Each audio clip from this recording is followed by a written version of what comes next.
Capitalism and Schizophrenia. 1996. By Jonah Peretti.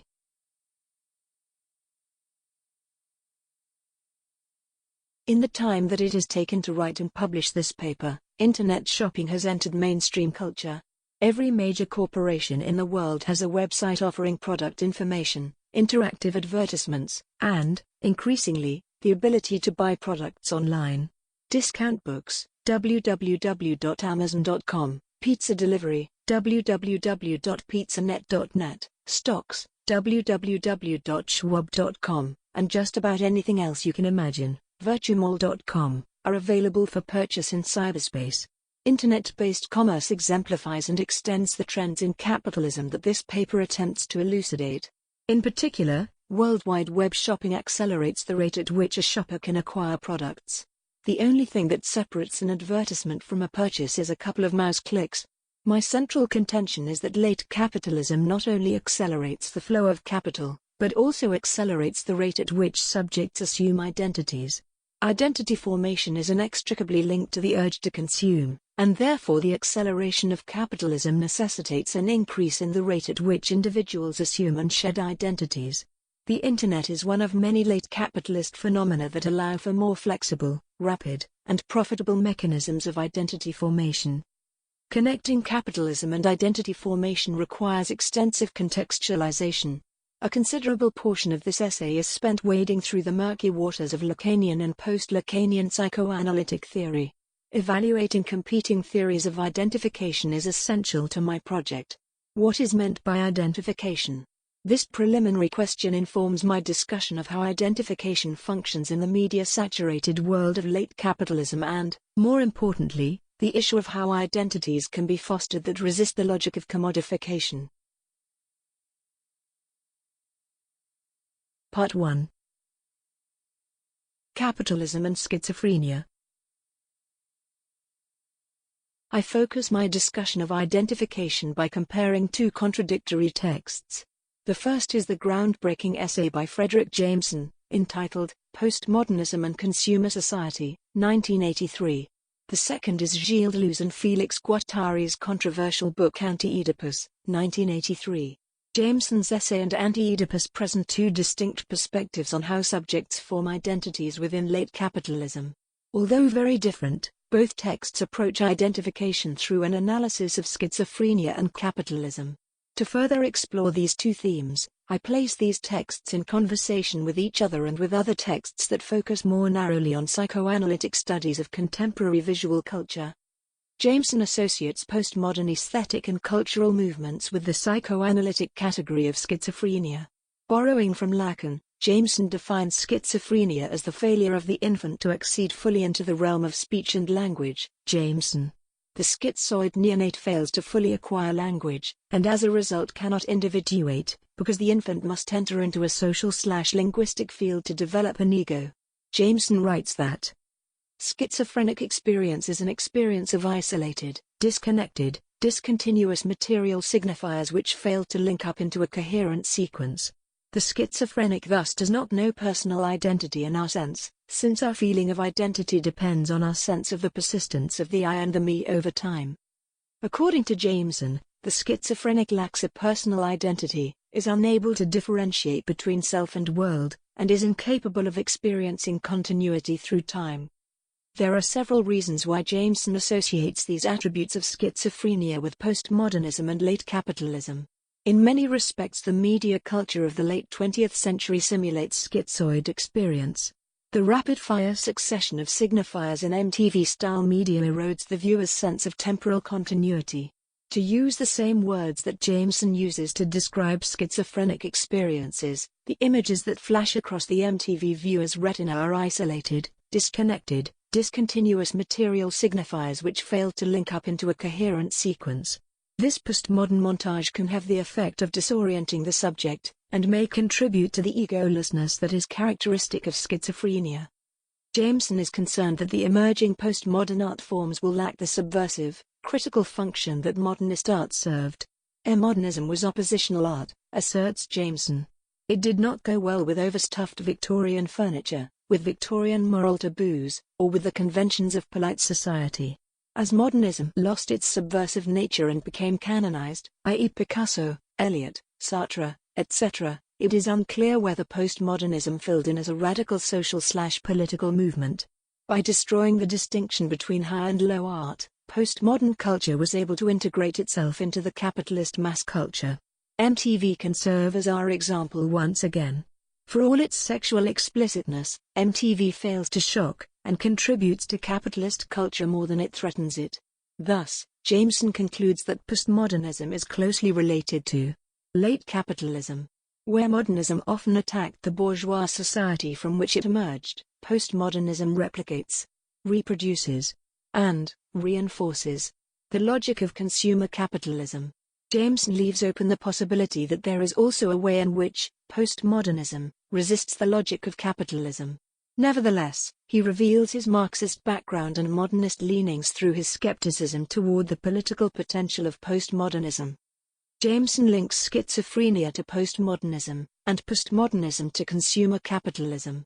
He is saying, in effect, that contemporary capitalism has extended the symptoms of schizophrenia to the masses in the form of postmodern culture. His formulation sees both postmodernism and schizophrenia as cultural forces that scramble and confuse. The schizophrenic confusion destroys the possibility of critical perspectives, such as those found in modernist traditions. In a fragmented cultural milieu, capitalist, consumer culture can thrive unopposed. When Jameson diagnoses our culture as schizophrenic, he is telling us that our culture is not fully human. A schizophrenic culture fails to accede fully into the realm of speech and language. Like the schizophrenic, such a culture is rootless, separated from history, and outside of human time. Like Jameson, Deleuze and Guattari see correspondences between capitalism and schizophrenia, although they conceptualize the relationship quite differently. This difference stems in part from the philosophies of the authors. Where Jameson is a Marxist with modernist sympathies, Deleuze and Guattari could be classified as postmodernist, or post-structuralist. Jameson would certainly consider these authors' work to be part of schizophrenic, postmodern cultural production. Furthermore, Jameson is a modernist intellectual who studies postmodernism, while Deleuze and Guattari can be described as postmodernist theorists. Thus, when Deleuze and Guattari discuss the relationship between schizophrenia and capitalism, a postmodern sensibility is always lurking in the background.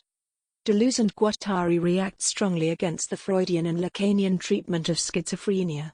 In characteristically playful and combative language they warn us of Freud's distaste for the schizophrenic. For we must not delude ourselves, Freud doesn't like schizophrenics. He doesn't like their resistance to being Oedipalized, and tends to treat them more or less as animals. They mistake words for things, he says. They are apathetic, narcissistic, cut off from reality, incapable of achieving transference. They resemble philosophers, an undesirable resemblance. According to Deleuze and Guattari, Freud does not like the schizophrenic because he is a direct affront to Freud's psychoanalytic system. The schizophrenic has not developed an ego, or gone through the Oedipal process of individuation. Thus, the schizoid is somewhere else, beyond or behind or below the Oedipal triad that is so central to Freudian analysis. The schizoid has no me and hence does not have an unconscious that is preoccupied with the Oedipal drama of daddy, mommy, and me. In attempts to cure schizophrenics, Freudian psychoanalysts have often tried to lead the schizophrenic down the road to ego formation and normality. This has often meant forcibly imposing the Oedipal cycle, which is supposedly characteristic of normal psychic development. Melanie Klein is perhaps the analyst least prone to see everything in terms of Oedipus, Deleuze and Guattari. Nevertheless, even she was unremitting in her attempts to Oedipalize her psychotic patients. When a psychotic child named Dick came to see her for therapy, she encouraged him to play with toy trains. Deleuze and Guattari quote Klein's first-person account of the session. I took the big train and put it beside a smaller one and called them Daddy Train and Dick Train. Thereupon he picked up the train I called Dick and made it roll toward the station. I explained, the station is Mummy, Dick is going into Mummy. Deleuze and Guattari. Klein's statements terrified the kid, causing him to run into a closet to hide. Klein responded to this by saying that, it is dark inside Mummy. Dick is inside dark Mummy. No matter what behavior the child exhibited, Klein imposed an Oedipal interpretation. The purpose of this treatment was to make the disjointed and incoherent behavior of the patient coalesce into a normal, i.e. Oedipal, identity formation. Deleuze and Guattari see this kind of treatment as a form of terrorism. In the course of such treatment, the chains of the unconscious are linearized, suspended from a despotic signifier, i.e. Oedipus. Indeed, they assert that schizophrenics who are treated this way often digress into autism, which has unfortunately been associated with schizophrenia. For Deleuze and Guattari, it is the analyst in the psychiatric ward that make the schizoid sick, and turn him/her into a silent and psychologically unproductive autist. The healthy schizoid has an essentially productive unconsciousness. He does not fantasize. Instead, Deleuze and Guattari assert, he produces and makes the real. This production of the real is fundamentally incongruent with Freudian and Lacanian models of the unconscious. Freud and Lacan see the unconscious as symbolic, fantasy-laden, and dramatic-filled with semiotic puzzles and ancient Greek theatre. Hence, for both authors desire is associated with lack. That is to say, desire desires that which is fantasized, repressed, wished for, or absent. Desire is engaged entirely with that which is lacking and needs to be represented. Hence, desire gives way to a representation of that which is lacking: the phallus, the Oedipal escapade, the ideal I, etc.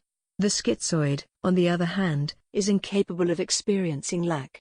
For him or her the unconscious is always productive and never fantastical. Desire itself produces the real and creates new worlds. The Freudian unconscious is too unproductive and otherworldly to entice the schizoid into normality. It has nothing to offer the schizoid. Hence, the schizoid scrambles, decodes, and reconfigures the psychoanalytic dialogue, transfiguring signifiers into the real, and refusing to be Oedipalized. Schizophrenics escape coding, scramble the codes, and flee in all directions.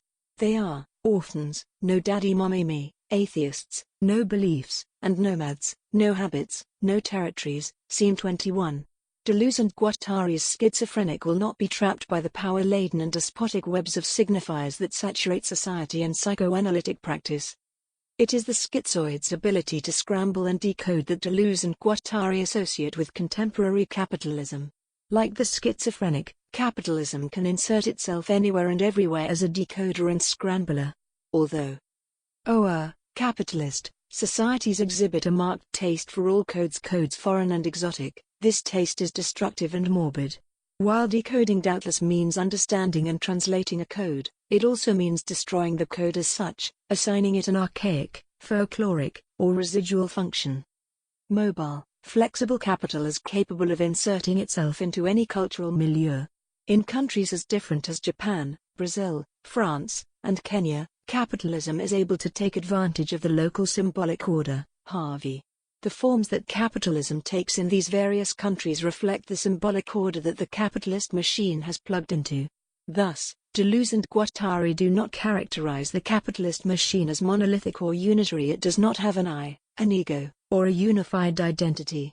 It works instead as a polymorphous destroyer of codes. It continually breaks down the cultural, symbolic, and linguistic barriers that create territories and limit exchange. Thus, Deleuze and Guattari assert that civilization is defined by the decoding and deterritorialization of flows in capitalist production. It would seem that Deleuze and Guattari are making a move similar to Jameson's by asserting that schizophrenia resembles and is associated with the logic of late capitalism. Yet it would be a serious error, assert Deleuze and Guattari, to consider the capitalist flows and the schizophrenic flows as identical, under the general theme of decoding. Capitalism produces schizos the same way it produces Prel shampoo or Ford cars, but the schizos are not saleable. Indeed, the schizophrenic is locked up in institutions, and turned into a confined clinical entity. If the schizophrenic really exemplified the culture of capitalism, why aren't schizos celebrated as heroes and heroines in contemporary capitalist society? Deleuze and Guattari conclude that schizophrenia is the exterior limit of capitalism itself or the conclusion of its deepest tendency, but that capitalism only functions on condition that it inhibit this tendency, or that it push back or displace this limit. Hence schizophrenia is not the identity of capitalism, but on the contrary its difference, its divergence, and its death. As capitalism decodes and deterritorializes, it reaches a limit at which point it must artificially reterritorialize by augmenting the state apparatus and repressive bureaucratic and symbolic regimes. The schizophrenic never reaches such a limit. He resists such reterritorialization, just as he resists the symbolic and despotic territorialization of the Oedipalizing psychotherapist. Thus, Deleuze and Guattari disagree with Jameson's argument that schizophrenia reinforces and contributes to the hegemony of capitalism. Instead, Deleuze and Guattari see the schizophrenic as capitalism's exterminating angel. For them, the schizo is a radical, revolutionary, nomadic wanderer who resists all forms of oppressive power. They believe that radical political movements should learn from the psychotic how to shake off the Oedipal yoke and the effects of power, in order to initiate a radical politics of desire freed from all beliefs. Scene 21. Schizophrenic sensibilities can replace ideological and dogmatic political goals with a radical form of productive desire. This desiring production brings the unconscious into the real, and unleashes its radical world-making potential. Productive desire need not be solipsistic, and includes the group psychosis induced by radical postmodern artistic creations and political movements. Neither is desiring production limited to clinical schizophrenics. Desiring production marks the schizophrenic potential in everyone to resist the power of despotic signifiers and capitalist reterritorialization. Deleuze and Guattari see schizophrenia as a central part of a subversive postmodern politics with the radical potential to bring down capitalism. Jameson's view could not be more different. For him, postmodern schizophrenic culture replicates, reproduces, and reinforces the logic of capitalism. Jameson. How can we resolve this contradiction which transverses the divide between modernism and postmodernism and highlights the fundamentally different political sensibilities of these two groups? It is a contradiction which causes us to question how psychoanalytical concepts and capitalism resist and reinforce each other. Most importantly, it is a contradiction that informs our reaction and resistance to consumer capitalist culture. Part 2. Identification and late capitalist visual culture. Hoping for some insight into a possible resolution to this conflict, I turn to Jacques Lacan, Roland Barthes, and Jean Laplanche. I use Lacan to show the importance that images play in the process of ego formation and identification. Barthes' work helps to extend this analysis to capitalist culture. He explains how media images act as Lacanian mirrors that cause identity formations to be ideologically laden. Laplanche's work adds a much-needed temporal dimension. Laplanche's theory of time provides a tool for understanding the contemporary acceleration of visual culture and its impact on identification. Lacan's concept of the mirror stage describes the process by which the schizoid, polyperverse infant first gains a sense of having a unified identity. Lacan asserts that this experience of identity formation leads us to oppose any philosophy directly issuing from the cogito. The Cartesian concept of the self, grounded in the self-evidence of the cogito, assumes that the ego is pregiven, requires no formation process, exists before the world, and even goes so far as to posit the self as the analytic precondition to the world's existence. Lacan's work refutes this view by demonstrating that the neonate is forced into a world of already existing social and semiotic structures. The newborn must be inserted into this linguistic order and can only gain an ego in relation to this order. As Jameson told us earlier, there is no self, ego, I, or me without language. Perhaps the first semiotic stepping stone on the road to ego formation is the recognition of one's own reflection, the ideal I. Lacan describes the process whereby an infant first comes to recognize itself in a mirror. Before this point of identification, the child does not conceptualize itself as a physically and psychologically bounded individual. If it is shown a mirror, it will not recognize itself, and will take little interest in the light bouncing off the glass. This changes sometime after the infant's 6th month when an identification occurs. Identification is the transformation that takes place in the subject when he assumes an image, or imago. When the child recognizes its own image, the I is precipitated in a primordial form which Lacan refers to as the ideal I. In this way, ego formation begins with a misrepresentation. The neonate mistakes itself for its reflection. The reflection is a mirage which represents an exteriority in which the child's form is certainly more constituent than constituted. That is to say, the child's image is merely a single component of the child's being that metonymically represents the child as a totality. The ideality of the image contrasts with the turbulent movements that the subject feels to be animating him. The bounded and coherent symmetry of the visual image, an image which serves as a misrepresentation of the child, is utterly incongruent with the polyperverse, schizoid nature of the little Hamlet. Nevertheless, the force of this misrepresentation is undeniable, and marks the establishment of a relation between the organism and its reality. Thus, it is at the mirror stage that the neonate first realizes that it is one object among many. At this point, it is able to compare the way the imago of its own body relates to other images in the exterior world. The child is normally exceedingly happy with its new imago, often laughing and smiling at the reflection. The situation changes, however, when the fictional nature of the imago becomes apparent to the child. The child begins to realize that the ideal I, with which it was so jubilant to identify, is in fact incongruent with the child's more complex constitution.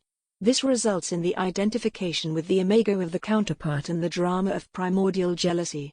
That is to say, the child becomes alienated from the ideal I and begins to see it as another, competing subjectivity. The love for the ideal I gives way to jealousy and fear of competition. This is the point at which humans first learn to desire the other, which in this case is the idealized imago of one's own body. By linking desire with alterity, the child moves beyond the mirror stage into the world of socially elaborated situations that force the child to reconcile its own ego with the desire of the other, i.e. that which is lacking, and social, linguistic, and symbolic constraint. This is how Lacan explains ego formation and the subsequent identification and alienation with idealized misrepresentations. The story is useful in the present context for two reasons. First of all, it details how the schizoid comes to identify with an imago and develops an ego. Secondly, the conception of the mirror stage has been used extensively by media critics to explain the force images have in the regime of consumer capitalism.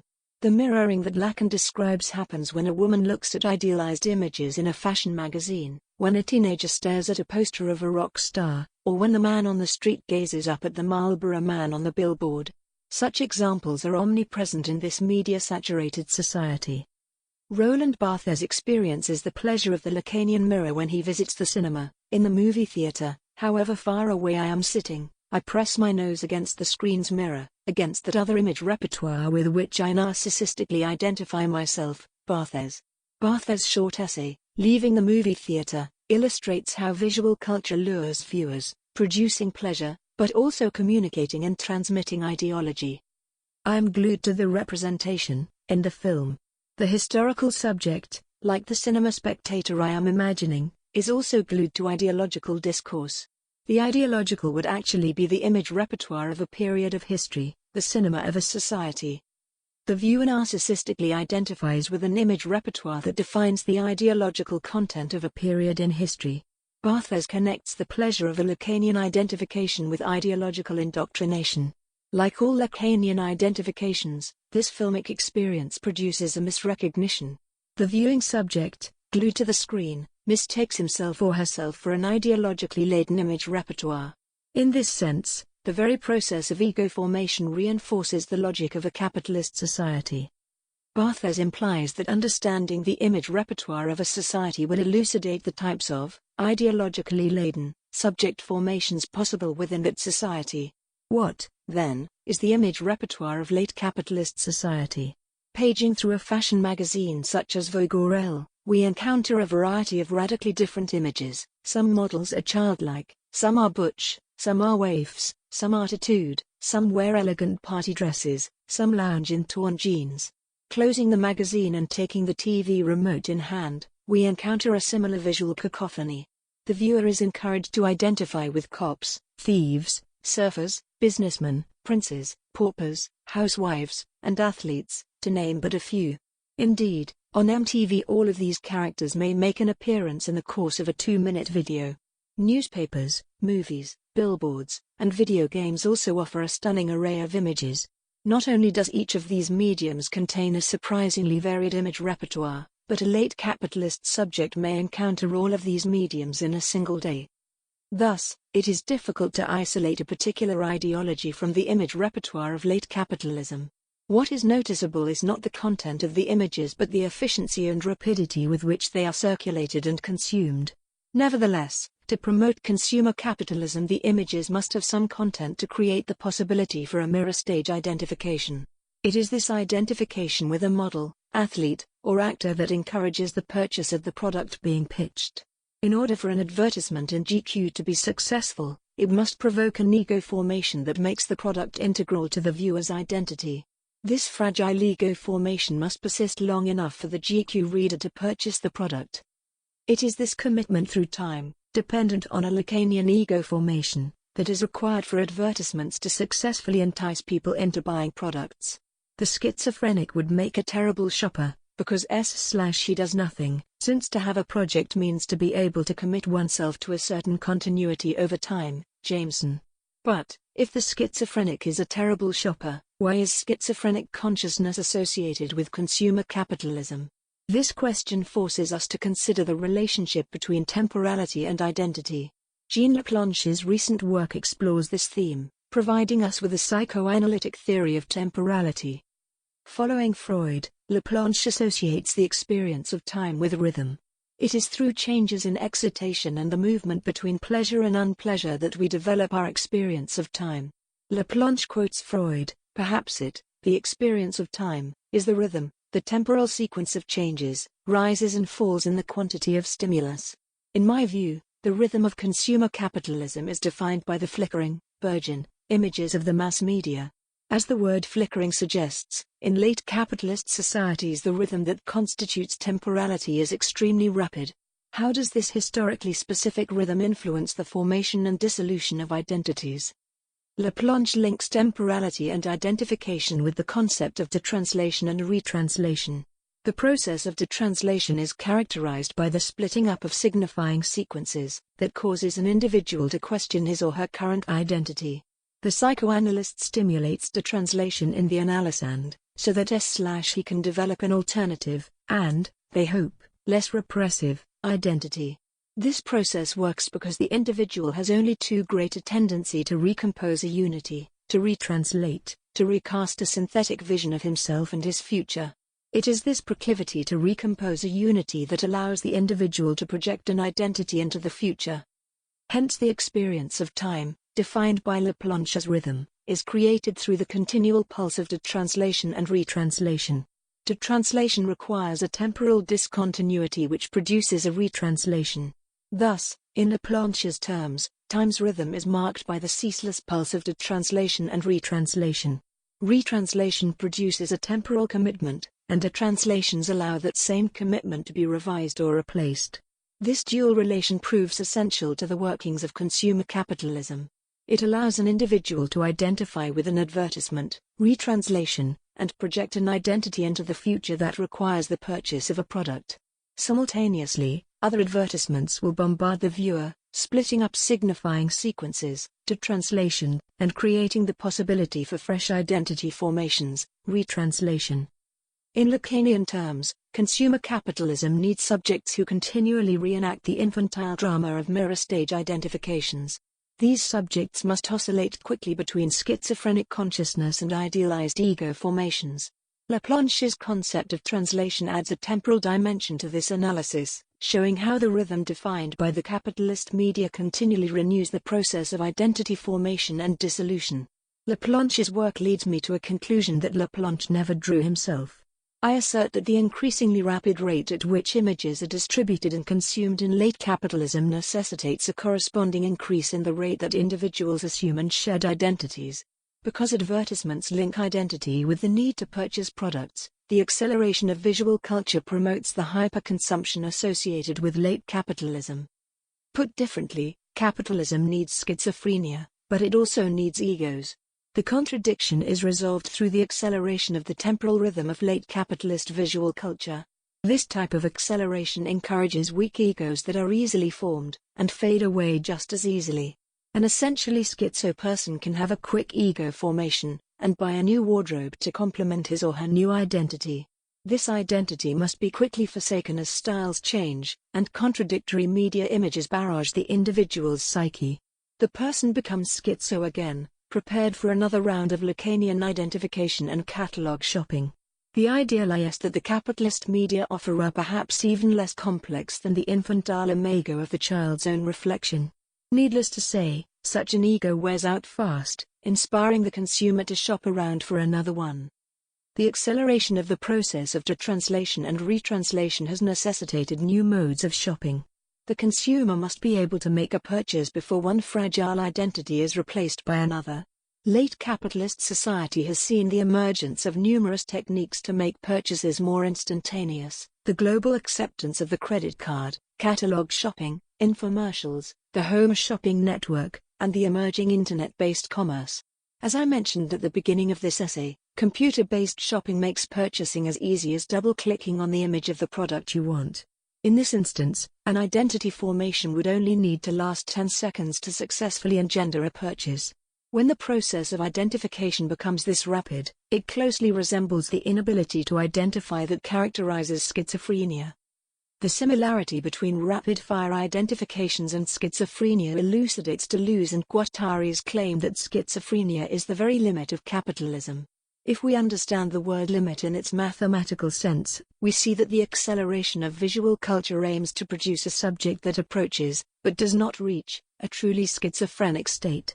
In this respect, Jameson is correct to be concerned that postmodernism and schizophrenia reinforce, instead of resist, consumer capitalism. Yet, Deleuze and Guattari are quick to point out that if the schizophrenic flow transgresses a certain limit, ego identification becomes impossible altogether. In this scenario, the urge to buy would be utterly diffused, and capitalism would become impossible. Despite the allure of Deleuze and Guattari's revolutionary schizophrenic, it is questionable how such a figure could oppose capitalism.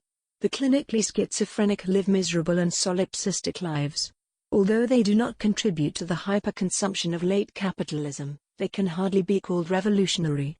Of course, Deleuze and Guattari do not propose that we should actually strive to become schizophrenic.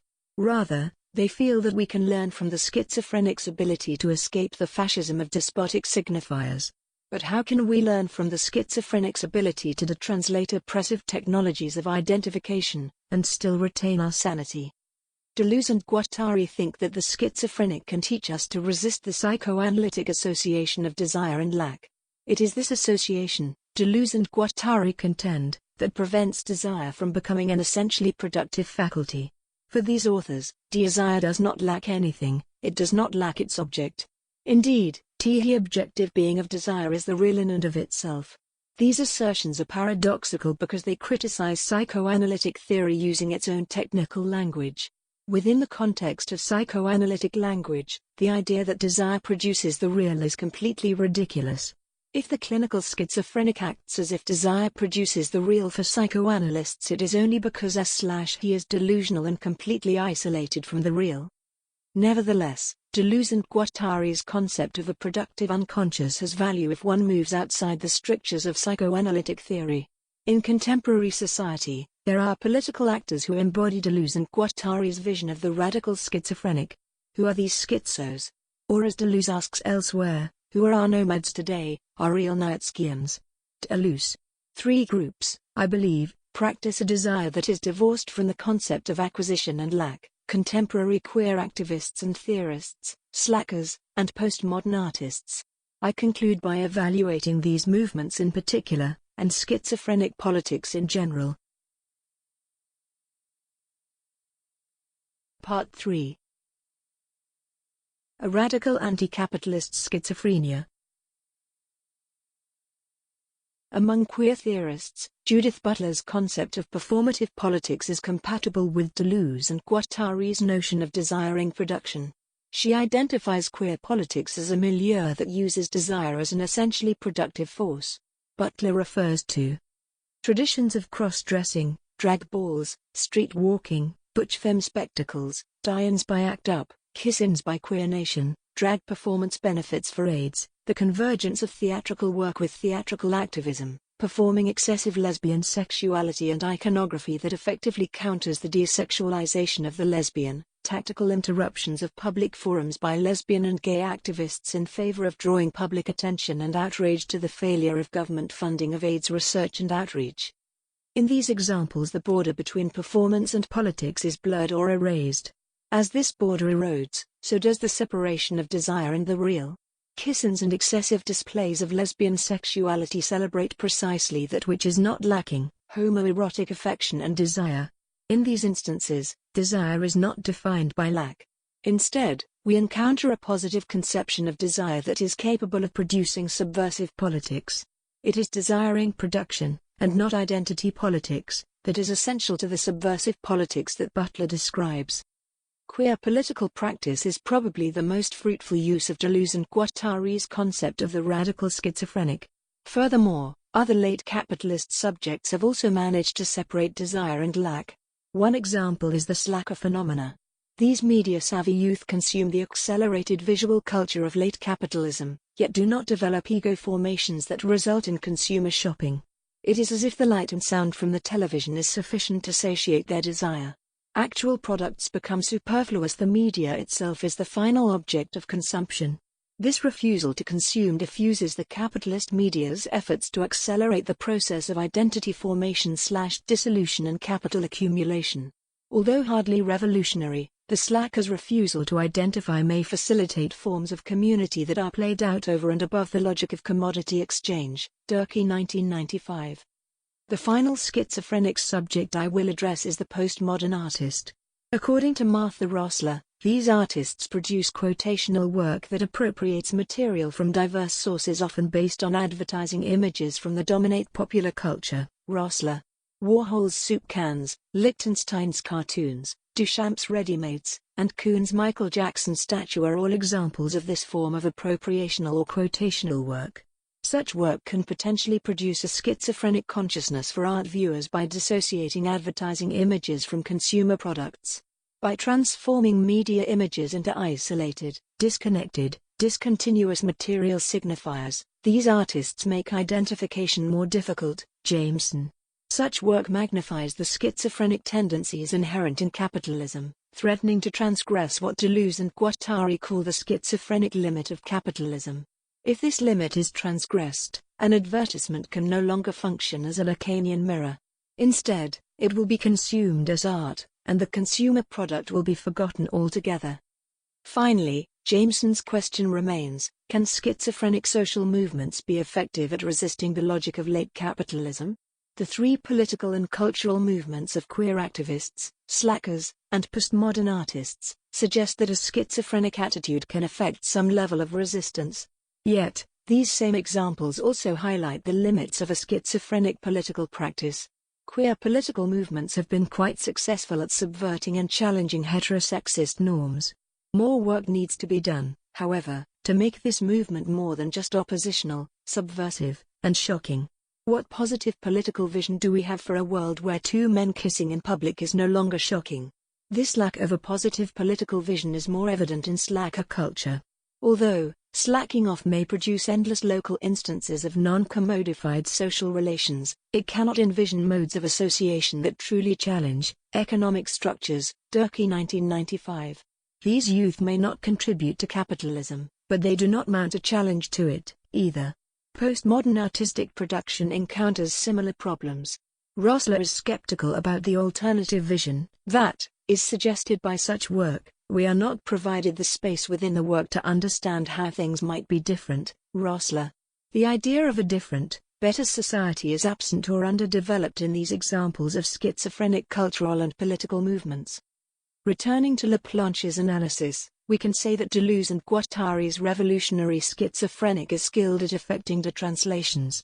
This is necessary in a society dominated by heterosexist, racist, colonialist, and sexist norms.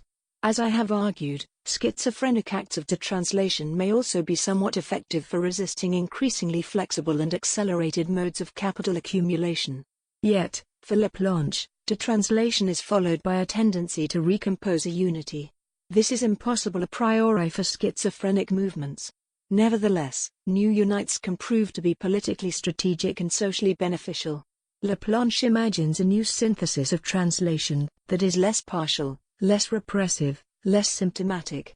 In political terms, this new translation evokes a vision of a society that is more inclusive. It also replaces a schizophrenic refusal to identify, with a directive to form identities that oppose those offered by the capitalist media. I am not proposing that the unity produced by retranslations is politically superior to schizoid translations. Instead, I encourage radical people to explore the political possibilities of both detransitional and retransitional stances. Advertising has successfully used both these strategies to accelerate identity formation/dissolution and, by extension, consumer capitalism. There is no reason that radical groups could not use similar methods to challenge capitalism and develop alternative collective identities. The contemporary focus on critical and deconstructive social theory offers fertile ground for positive and collective retranslations. The fear of unity, although understandable, can be limiting to radical political movements. The unity produced by retranslations are not necessarily oppressive, especially if these moments of unity are periodically disrupted and reconfigured by schizophrenic outbreaks. A successful contemporary politics has stakes in defining the rhythmic flow between schizophrenic and identificatory impulses. Hopefully, alternative rhythms can challenge, or at least syncopate, the accelerating rhythm of late capitalism.